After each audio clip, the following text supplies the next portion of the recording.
呢個係比較少食到嘅豬膶腸粉，豬膶比較薄片，但係都唔少，煮到好嫩滑，亦都好有豬膶味。比較大粒嘅鮮蝦菜苗餃，青菜比較多，但係味道都唔錯。燒賣大細一般，中間有2粒肥豬肉。呢個係番茄醬汁芝士焗牛扒，感覺呢個似南瓜湯，有啲甜味，亦都有啲鹹味。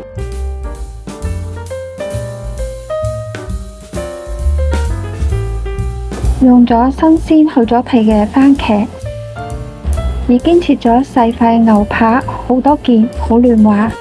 可以見到材料係鋪滿晒成個飯盒，色香味俱全。另外仲點咗個魚扒焗飯，配料同牛扒焗飯完全一樣。一個飯盒對於我嚟講太多，食唔晒。如果胃口唔大，3個人食2個飯盒都已經足夠。另外呢間鋪仲有其他嘅扒類、醬汁同埋小食，下次可以試下。老闆娘同我講，下次可以打電話去訂餐，咁就唔使行2轉。我第一次幫襯呢間鋪，老闆娘真係好細心。老闆娘亦都係一路笑笑口同我解釋，同我講，所以我覺得今次嘅體驗好好。下次再嚟試下其他嘅口味同埋醬汁。呢間鋪頭用料足，怪唔得朋友咁鍾意。買咗10隻芹菜豬肉煎餃，有水餃同煎餃。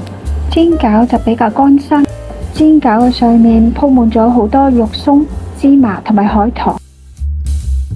煎餃好大粒，一人5粒已經食得好飽。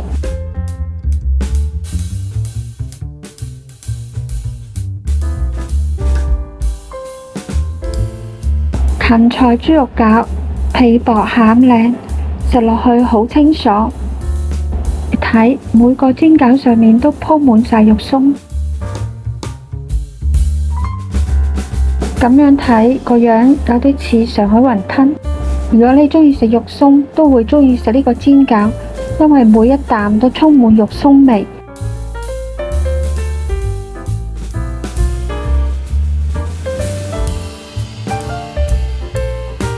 2個人食一盒2餸飯，呢個2餸飯有肉餅、大白菜，大白菜入邊有黑木耳、枝竹、粉絲同埋有蝦米汁，味道煮得唔錯。